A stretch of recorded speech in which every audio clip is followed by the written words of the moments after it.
Sí.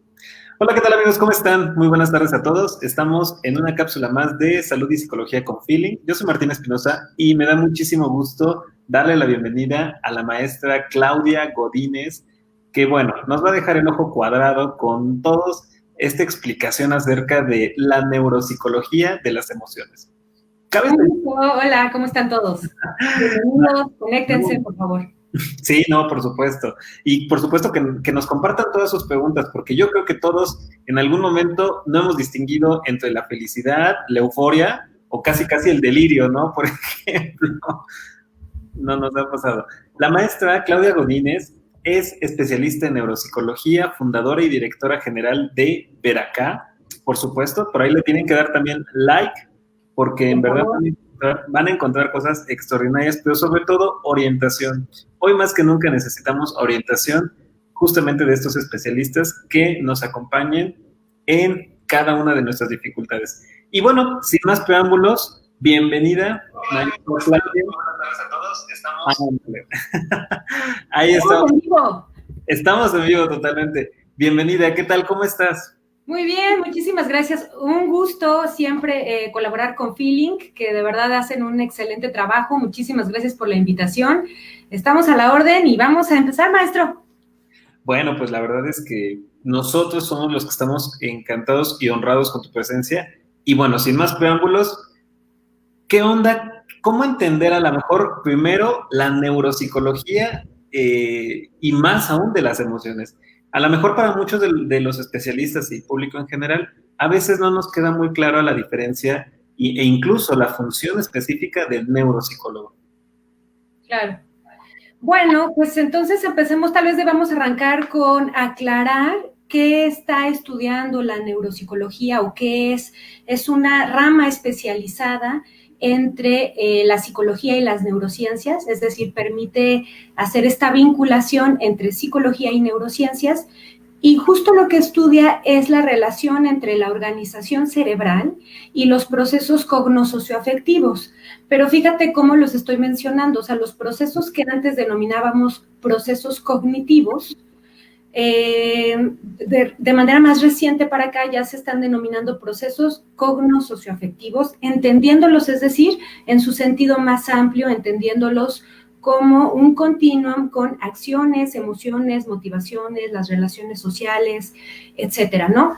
Entonces, para poner un ejemplo, procesos cognitivos o procesos cognosocioafectivos son la toma de decisiones, flexibilidad mental, flexibilidad verbal, cosas por el estilo, ¿no?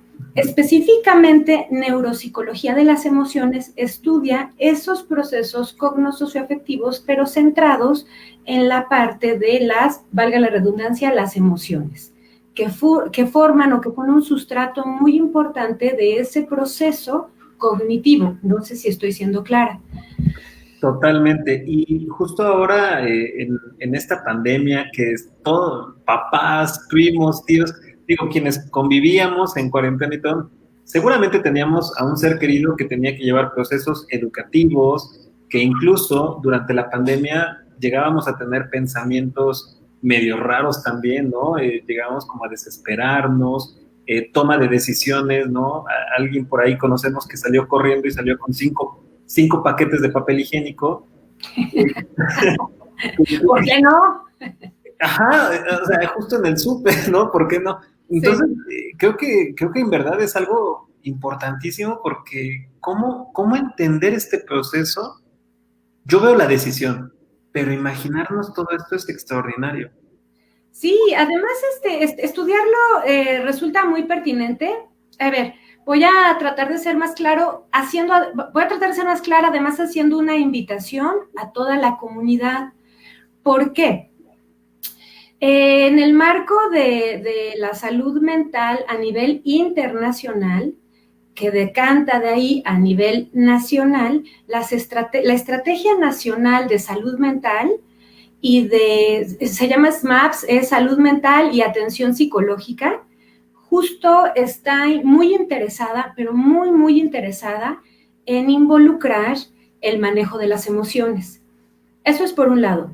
Y al mismo tiempo que esas emociones tengan una base a nivel comunitario. Traducción, que la salud mental tenga, que la salud mental pueda extenderse a todos los ámbitos y no nada más a los ámbitos clínicos.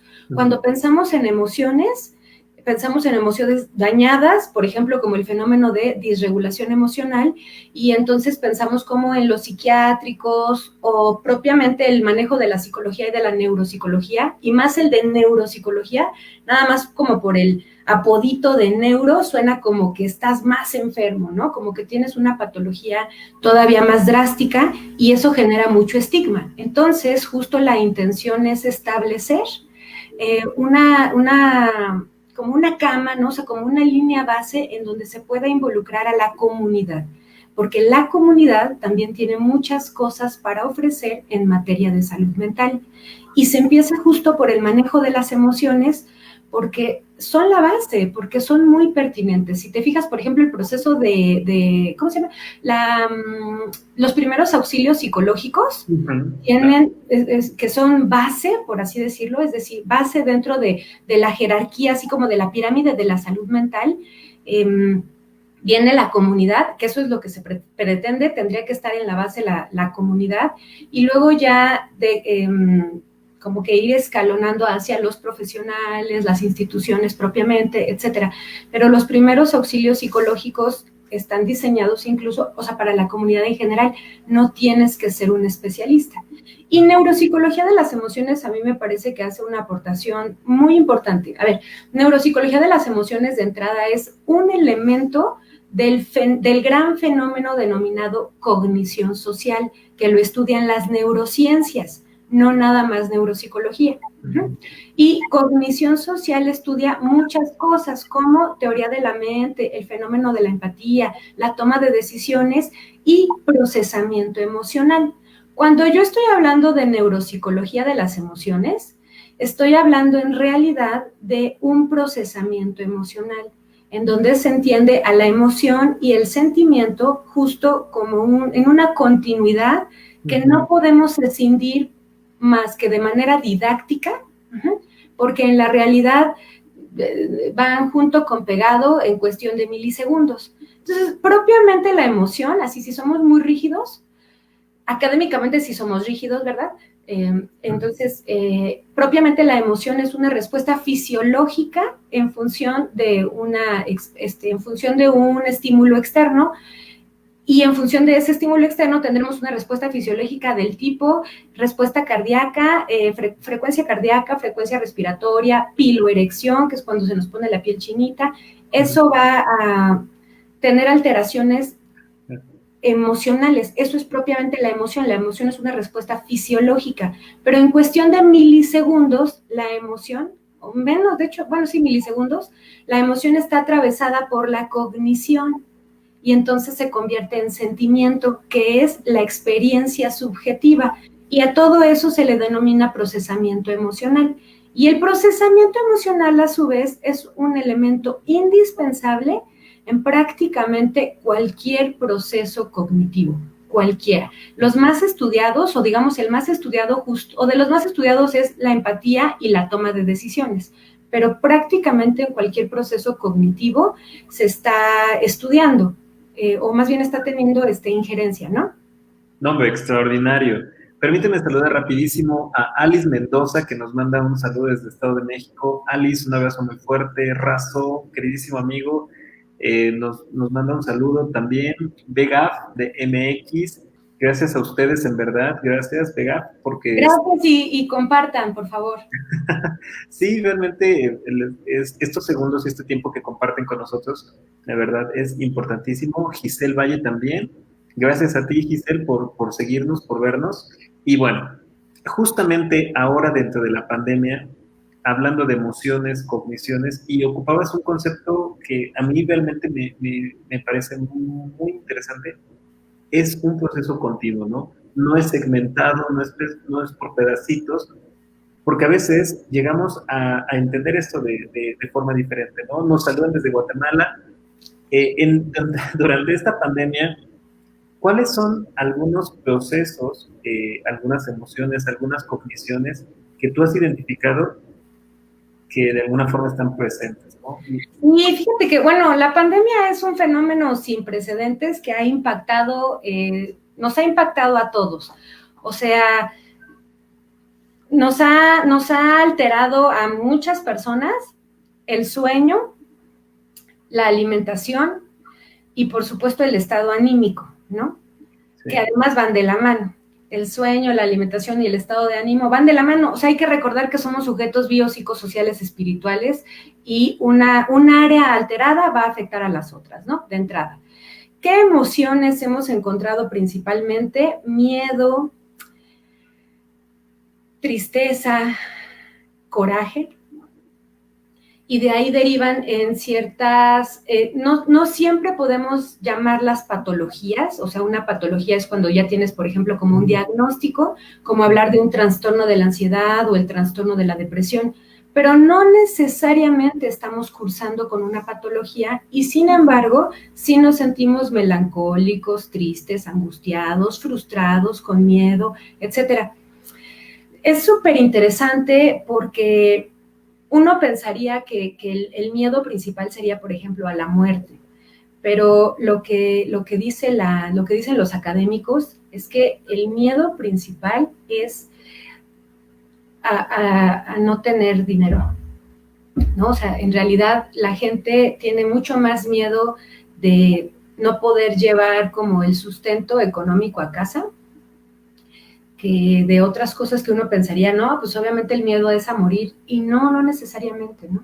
Sí. Entonces, sí, por supuesto que se están incrementando los niveles, o bueno, no se llaman niveles, pero sí se están incrementando los grados de tristeza y sobre todo miedo, tristeza, miedo y coraje, y eso ya decantará en angustia, ansiedad y depresión y algunas otras patologías que esperemos que sean las menos. Justo por eso, fíjate que se está estableciendo, insisto, es el programa a nivel nacional que retoman el programa o el modelo más bien de Johns Hopkins, el Instituto Johns Hopkins, que es un instituto muy importante. Entonces, retoman el modelo de resistencia, resiliencia, restauración. Y yo quiero detenerme un poquito aquí porque hablamos muchísimo de resiliencia, pero creo que luego estamos dándole como un enfoque corto, ¿no? O sea, de visión corta. Entonces, en este modelo, lo voy a volver a recuperar, es resistencia, resiliencia y restauración. Entonces, digamos como que la primera entrada, o sea, lo primero que viene antes de la resiliencia es la resistencia. Y eso implica colaborar entre nosotros, ser empáticos entre nosotros y entonces establecer este tipo de dinámicas que entran dentro de la divulgación, dinámicas como establecer grupos de apoyo, grupos de duelo, etcétera, etcétera, etcétera, que le permitan a la comunidad decantar sus emociones, porque hay una serie de fenómenos muy interesantes, por ejemplo, justo el fenómeno del duelo, en donde la población no está logrando llevar a cabo ¿cómo se dice? Como esta... Ay, se me fue la palabra. Pero bueno, no están llevando a cabo el duelo como estábamos acostumbrados, y entonces, pues, es como que no estamos cerrando de pronto ese ciclo social que permitía el duelo convencional. Y ahora pues habrá que implementar, de hecho se están implementando los duelos, o sea, como velorios y el duelo en línea, porque es necesario. Exacto, y es un proceso y es un ritual que tiene un propósito de ser importantísimo. Saludos a Adri por ahí, que desde Chihuahua, saludos estimada Adri, de verdad. Elvia, y el proceso de duelo, Elvia, totalmente de acuerdo. Fíjate, cuando combinamos estas variables, ¿no? Comentabas hace un momento que es una cuestión social, este miedo importantísimo, pasamos la fase de resistencia, estamos en la fase de resistencia, resiliencia, pero ¿qué hago después? Y me pareció impresionante esto que mencionaste, porque necesitamos estar planteándonos qué va a pasar con la resistencia. porque algo que también, como mencionabas, es que la pandemia puso de manifiesto muchas de cómo estaban ordenadas nuestras prioridades, y la muerte no era una de las principales. No. Sí, y en esa recuperación vamos a tener que poner mucho énfasis en las relaciones sociales. Entonces, las emociones nos sirven para muchísimas cosas. De hecho, están en el organismo, y aquí me voy a ver muy biologicista y no me gusta, pero básicamente, o sea, digo, sé que estoy siendo reduccionista, pero una parte muy importante de las emociones es la supervivencia. O sea, están aquí porque son muy importantes. Para mí es un albur la onda de la pandemia, porque es bien chistoso. Nos dicen, o sea, y hay que hacer caso a las indicaciones del sector salud, pero justo la indicación es evita el contacto físico. La evitación del contacto físico incrementa los niveles de cortisol, que es una neurohormona que por excelencia se segrega cuando estamos ante una situación de estrés, como por ejemplo en la pandemia, ¿no? Pero, y al mismo tiempo, el organismo tiene como su respuesta que va a bajar los niveles de cortisol, que es otra neurohormona que se llama oxitocina. Entonces, justo la oxitocina se libera ante el contacto físico. Entonces, es una cosa, es un albur, es como, o sea, el mismo organismo está diseñado para promover las bajas, ¿no? O sea, como para bajar los niveles de cortisol a través de la oxitocina. ¿Cómo? Con el contacto físico. Por eso digo, es un albur esta pandemia, o sea, se está portando feo con las relaciones sociales, con el ámbito afectivo, y por supuesto que neuropsicología y las neurociencias están entendiendo el procesamiento emocional sin escisiones de mente y corazón. O sea, estamos entendiendo que las emociones son un continuo, ¿no? O sea, eso ya quedó como muy rebasado desde que Damasio publicó por allá el error de Descartes, ¿no? Entonces le echaba la culpa justo a Descartes en esta separación o desvinculación de mente, emociones. No, o sea, nosotros, o sea, ya tiene un rato que se está entendiendo como un continuo, entonces, no, pues por eso hablamos de procesos cognosocioafectivos, ¿no? O sea, son parte de los procesos cognitivos. Las emociones tienen una afectación fundamental en la salud y en la patología. Total. Y esto se puede ver con... ¿Vale? No, totalmente de acuerdo contigo.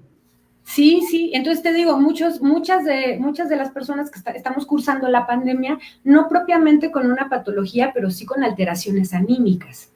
Y para eso, pues habrá que establecer técnicas, estrategias que mejoren la salud emocional.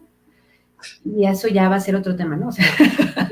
Fíjate que interesante, ¿no? Este dilema entre activamos la economía o nos cuidamos, o sea, si salimos, el riesgo aumenta. Si nos replegamos, la economía se viene para abajo. Es un paradigma muy similar al que nos encontramos en salud. Nos aislamos y evitamos el contacto físico, obviamente aumenta la posibilidad de que no te contagies. Pero también hay un deterioro en justamente como lo mencionábamos, estamos diseñados para esto. Entonces, claro, o sea, estoy diseñada para soy un ser social por excelencia, o sea, todos somos seres sociales por excelencia. No podemos vivir en aislamiento, y no es lo sano, ¿no? Entonces, sí se vuelve un albur, y justo como le estás diciendo, fíjate, si quiero reactivar la economía, me pongo en riesgo. Pero si no reactivo la economía, se incrementa el miedo por no llevar el sustento a casa. Ajá. Uh-huh. Y si quiero llevar el sustento a casa, entonces incremento el riesgo de contagio, y si incremento el riesgo de contagio, también se incrementan mis niveles, sobre todo de ansiedad y, bueno, voy a hablar a través de emociones, se incrementan mis grados de tristeza y de miedo y coraje que podrían decantar en ansiedad y en depresión, ¿no? Principalmente. No es lo único, pero bueno. No, hombre, imagínate, es cómo encuentras la salida, ¿no? Y cómo vives con la decisión que tomes también. Hablando justamente de estos procesos sociales, hay algunos especialistas y algunos medios de comunicación que vislumbran e identifican como consecuencia natural un aumento en la violencia, ¿no? Y antes de que nos pudieras apoyar con esto, déjame rapidísimo saludar a Paulina, saludos. Bárbara Mariana Martínez, muchísimas gracias, qué bueno que te gustó el tema. Paulina Hernández, la actual paradoja. Sí, sí, sí, definitivo, no nos imaginamos entrar en jaque en esto. ¿Qué piensas acerca de este incremento de violencia? ¿Cómo se ve desde la neuropsicología? ¿Qué piensa la neuropsicología del incremento de la violencia?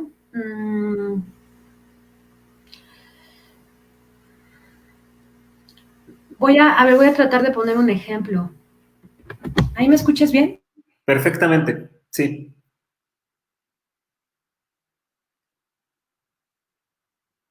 Ahí ya no te dejamos de escuchar un poquitín. Ahora no, ya no te dejamos de escuchar un poquitín. Nos pusiste en suspenso a todos. Dijimos, ¿qué vas a decir? ¿Qué vas a decir? Bueno, ¿sabes? Es que tu micrófono está muteado. A lo mejor por accidente lo muteamos por ahí. No te preocupes. Perdonen, es para generar suspenso. Sí, todos estamos. ¿Qué va a decir? Sí, justo, a ver, hay una parte importante, es la toma de decisiones. Es una de las grandes áreas, por así decirlo, de neuropsicología y de neurociencias en general. Entonces, ¿por qué decidimos de pronto, pues eso, tomar la decisión de robar, de que se incremente la delincuencia, etcétera?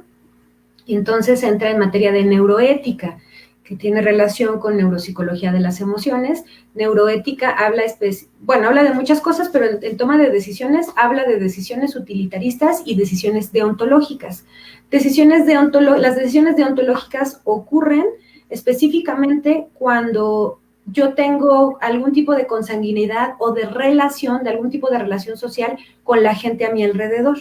Y entonces es como que tengo ahí un límite moral de no voy a hacer este tipo de cosas. Y las decisiones utilitaristas justo vienen cuando no existen esas relaciones de compadrazgo, de compañerismo, no son mis pares, no son mis conocidos, no estoy entablando relaciones sociales cercanas. Entonces, es literal como que me importa menos la gente y entonces tomo este tipo de decisiones, pero eso no justifica las acciones. Ahora, no podemos ser tan reduccionistas, o sea, eso es propiamente lo que está estudiando la neuroética, ajá. Pero en materia social, o sea, tampoco podemos ser tan reduccionistas y decir, esto está mal, esto no se puede. Afortunadamente no somos nosotros quienes tomamos las decisiones o las riendas sobre si esto debe de ser penado o no debe de ser penado. Tenemos que considerar también, bueno, a mí me parece, todos los elementos sociales que se están desatando, que se están desencadenando y que además están evidenciando las faltas o las fallas en nuestras políticas públicas. Entonces, de hecho, por ahí empieza este continuo del modelo de resistencia-resiliencia. En ese modelo de resistencia estamos hablando de mejorar las políticas públicas de entrada, porque, bueno, estamos hablando de que a lo mejor no tenemos los espacios suficientes para que la gente tenga empleo. No estábamos preparados. No estamos preparados. Una lupa enorme que puso de relieve los puntos frágiles que teníamos, totalmente. Países de primer mundo, por ejemplo, están dando apoyos económicos a la gente, nosotros no tenemos ese privilegio, etcétera, etcétera, etcétera. Entonces, consideremos que la mayor parte de la población en México es una población que vive en pobreza y pobreza extrema. Entonces, aunque nosotros no queramos evidenciar esas cosas o no se quieran visibilizar, esa es la realidad y justo nuestro trabajo como académicos es visibilizarlo, ¿no? Llegar también a esas comunidades haciendo actos de divulgación, entre otras cosas, y planteando estrategias comunitarias, ¿no? Eso también es muy importante. Entonces, o sea, nosotros hablando desde el privilegio, pues todo puede sonar muy lindo, pero consideremos cuántas familias mexicanas tienen que lidiar con viviendo en un espacio reducido, con en promedio 7 personas, ¿no? O sea, porque es más o menos como el promedio de las familias mexicanas, porque está la abuelita, el abuelito, los hijos, los nietos, o sea, y se van extendiendo. Entonces viven en condiciones de hacinamiento, etcétera, etcétera, etcétera, ¿no? Y a veces hasta con un agresor, ¿no? Claro.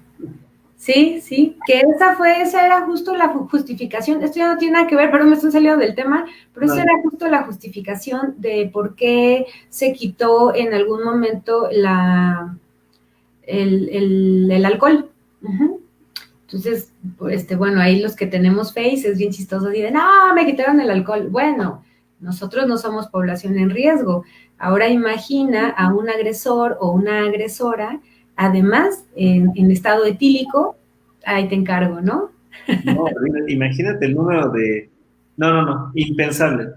Y desafortunadamente ni siquiera podemos tener un número estimativo porque realmente no sabe, son muchas de las cosas que se quedan calladas en casa, ¿no? Pero este tema, para muchas personas, justamente como lo mencionabas, desafortunadamente que ahorita en este momento es procurar llevar el sustento. O sea, no el lujo, no la comodidad, es poder procurar llevar el sustento, niveles de frustración altos, todo esto. ¿Cómo mirar hacia la restauración, en tu opinión? Sí, sí podemos hacer muchas cosas en casa. Lo primero es parte de entender que la salud mental nos compete a todos. A ver, primero entender, las emociones son parte de la salud física y mental. Uh-huh. Que la salud mental nos compete a todos. Uh-huh. Que todos podemos establecer vínculos empáticos que pueden hacer la diferencia. Uh-huh. Y en casa podemos establecer, mejorar alimentación, o sea, mejorar la dieta y cuidar mucho el sueño. Parece poca cosa, pero el sueño es muy importante y está asociado a muchísimas patologías, entonces sí vale la pena cuidarlo. Hacer ejercicio, por supuesto.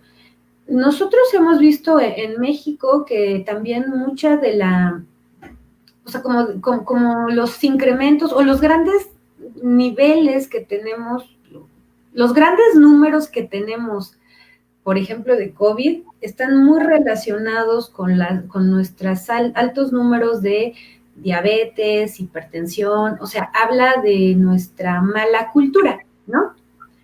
Entonces, así como tenemos una mala cultura física o del cuidado físico o de la salud física, también tenemos una mala cultura de la salud emocional. Y todos hemos pasado por esto, o sea, no conozco casi mexicano que no le hayan dicho que mostrar sus emociones es mostrarse vulnerable y eso no es bueno, no es pertinente y no es recomendado. Aunque mucha de la población sabemos que eso es falso, aún así la población se sigue sintiendo vulnerable en la expresión de las emociones, por ejemplo. Ahora, antes de la expresión de las emociones debe de haber un reconocimiento de las emociones. Y eso implica hacer un acto de introspección, o sea, conocerse. Y empezando por ahí, tampoco tenemos una cultura que promueva ese reconocimiento que permita una reconstrucción constante, ¿no? Uh-huh. Del ámbito emocional. Entonces, tenemos muchas fallas y muchas cosas por mejorar. Parece poca cosa, pero a mí me parece que las emociones siempre las planteo como si fueran un telar. Uh-huh. Y que a través de la palabra puedes destejer este telar y luego lo vuelves a tejer. Y lo destejes y lo tejes. Y en cada nueva tejida va quedando diferente y vas reconstruyendo tu propia historia, tu propia narrativa y vas entendiendo y comprendiendo también una serie de cosas. Valdría la pena que en casa se volviera un hábito poder conversar de manera genuina y honesta de muchas cosas y particularmente en este caso de nuestras emociones. Un poco, este es uno de los elementos que a eso se refiere en esta reconstrucción del tejido social, a eso se refiere entender que la salud emocional entra en toda la comunidad y que la base somos la propia población. O sea, como que no esperar a que el especialista haga su magia, ¿no? Claro, claro, claro. sino desde... Entonces, pues sí, tenemos, yo creo que a nivel país y a nivel individual, familiar, necesitaremos ver esos puntos débiles entonces y revisar justamente estos hábitos, ¿no? O sea, porque esto no significa que va a pasar la pandemia, llega la vacuna y perfecto, todo como si nada. No, porque realmente nos dejó ver que somos más vulnerables de lo que pensamos. Y esa es la parte de la recuperación, ¿no? Y en la parte de la recuperación, pues también vamos a tener mucho trabajo y mucha tarea, pero entendiéndolos, o sea, vamos a tener mucho trabajo todos.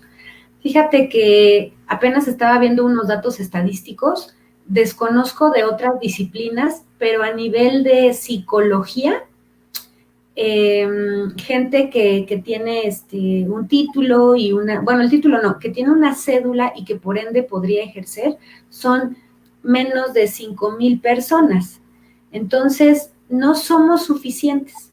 Eso es en psicología. Ahora imagínate de neuropsicología, somos menos, ¿no? No, bueno, bueno. Otras disciplinas me imagino que van a estar en los mismos números. Entonces, no somos suficientes. Yo creo que tenemos ya que empezar a quitarnos de la cabeza que la salud mental le compete al que está loquito y que tiene que ver con el psiquiátrico y que tiene que ver con todos estos estigmas. Entonces, ir al psicólogo, ir al neuropsicólogo es porque ya estás así como súper mal, súper dado al catre. Pues ya que te ayude el experto. No, la salud mental es materia de toda la comunidad, ¿no? Y bueno, no quiere decir que no nos formemos, ¿no? Los que nos dedicamos a la clínica y a la academia, no quiere decir que no nos tengamos que formar, pero toda la comunidad va a aportar muchísimo, simple y sencillamente, con ir quitando estigmas. Por ejemplo, que si alguien se acerca porque dice que se siente triste, dejemos de, o sea, hay como muchos mitos, ¿no? Dejemos de decir, pues, ¿no has pensado estar contento? O sea, seguro que lo ha pensado, pero no sabe cómo, ¿no?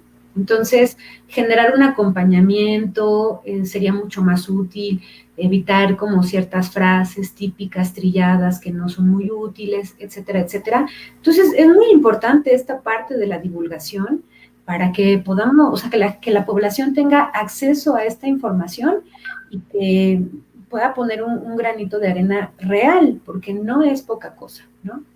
No, y justamente por este dato que tú mencionas acerca de cuántos especialistas hay en tu ramo, por ejemplo, como neuropsicólogos, neuropsicólogas, es por eso que te agradecemos muchísimo este espacio que nos compartes, porque sabemos que estos minutos en los que podemos ir desarrollando un tema pueden representar ese pequeño paso que puedo dar para conectar con el especialista y decir, ok, sí, puedo acercarme y de ahí empezar a generar un bienestar emocional. Me preocupa mucho que no se acerquen justamente especialistas como tú y muchos otros especialistas que amablemente nos acompañan. A veces la información la buscamos en otro lugar y esa desinformación pues indudablemente puede llevarnos a lugares muy, muy peligrosos. Sí. ¿Sí? Sí, ahorita nada más, a ver, creo que si es necesario, esto es lo último, pero ahorita que estás hablando de llevarte a lugares muy peligrosos, estamos hablando, por ejemplo, o sea, de la gente que ya tiene ideas suicidas, de propiamente el acto suicida. Sí. Pero otro lugar peligroso, como bien dices, también es la desinformación y la malinformación. Y eso es muy importante. Ahorita está el boom de la inteligencia emocional y no está mal, pero sí habrá que entender cuáles son los alcances de esa famosa inteligencia emocional. Entonces, bueno, a mí particularmente más que de inteligencia emocional, me gusta hablar así de neuropsicología de las emociones, de procesamiento emocional y también siempre como promoviendo el ejercicio crítico, el juicio crítico, que cabe destacar que es un proceso cognitivo o cognosocioafectivo, el juicio crítico, y pues porque eso es lo que estudiamos en neuropsicología, procesos cognosocioafectivos. Entonces, sí, acérquense, por favor, acérquense con los expertos, acérquense, pregunten, indaguen, no se queden callados, no se queden con dudas y cualquier situación anímica que no les esté resultando favorable o que no les esté resultando agradable, acérquense. Es altamente probable que se pueda encontrar una solución. Seguramente. Pero tienen que dar el primer paso, ¿no? Acérquense. Y los profesionistas vamos a estar encantados de colaborar. A eso nos dedicamos. No, hombre, de verdad, ojalá que sí, y en verdad que podamos colocar la salud mental como una de nuestras principales prioridades para que en función de ella podamos también, tanto nuestros recursos, nuestro tiempo, poder dirigirlos hacia nuestro bienestar. Indudablemente, sociedades más saludables serán sociedades más preparadas y con mejor calidad de vida. Antes de que se nos acabe el tiempo, Claudia, ¿alguna última recomendación para las personas? Perdón por exprimirte al máximo, casi, pero en verdad sabemos que tu tiempo es valiosísimo y te agradezco muchísimo esto. No, y muchísimas gracias nuevamente por invitarme. A mí me encanta esto en materia de divulgación. Tú sabes que siempre hemos comentado que el conocimiento es para todos. Al contrario, acérquense, por favor. Y más bien, gracias. Sigue haciendo este tipo de experiencias, porque yo no encuentro otra manera de que la información pertinente llegue a oídos de la comunidad, ¿no? ¿Alguna recomendación? Sí, la recomendación siempre será: infórmense y acérquense, por favor, ¿no? O sea, sin vergüenza, sin miedo, sin estigma, sobre todo, sin estigma. ¿Qué van a pensar de mí? ¿Qué van a decir? ¿Que estoy loco? Y luego en neuropsicología, no, ya suena como que ya algo falla en mi cabeza, tengo tornillo zafado. No, nada de eso, todo eso es falso. Neuropsicología y psicología estudian procesos diferentes, pero neuropsicología, que estudia procesos cognosocioafectivos, los estudia en la patología y en la salud. Entonces, no estamos diseñados, los que nos dedicamos, insisto, a la clínica y a la academia, no estamos diseñados nada más para la patología.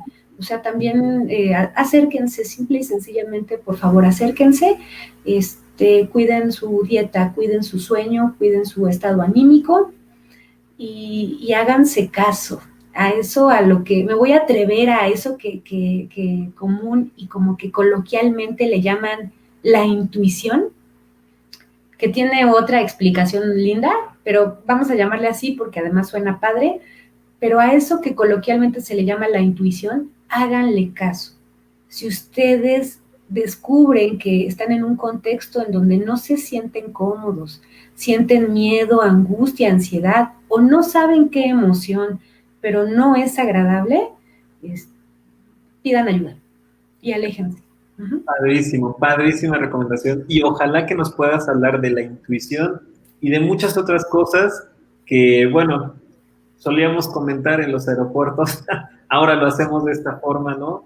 De verdad que ha sido un gusto coincidir contigo en diferentes charlas, diferentes escenarios. Y en diferentes aeropuertos. Y en diferentes aeropuertos. Y de verdad siempre es muy padre aprender justamente contigo, con todos los especialistas. Agregaría solo una cosa: si le pueden revisar la cédula profesional, mejor. Dijiste algo muy cierto. Acérquense a especialistas y que tengan una cédula profesional, fantástico, ¿no? No solo es un número, son muchos años de preparación y sobre todo van a tener herramientas para cuidarlos a ustedes, su bienestar emocional. Esto ha sido Salud y Psicología con Feeling. Muchísimas gracias a todos los que nos han visto. Gracias BGAF MX, que todavía nos escribió por ahí. De verdad, cada minuto que se toman para compartirnos un comentario, para nosotros es importantísimo. Muchísimas gracias, Claudia. Muchísimas gracias, Martín. Muchísimas gracias a todos en casita por acompañarnos en este tiempo. Gracias, de verdad. Un abrazo muy fuerte y recuerden, esto fue Salud y Psicología con Feeling. Nos vemos la próxima semana. Hasta luego.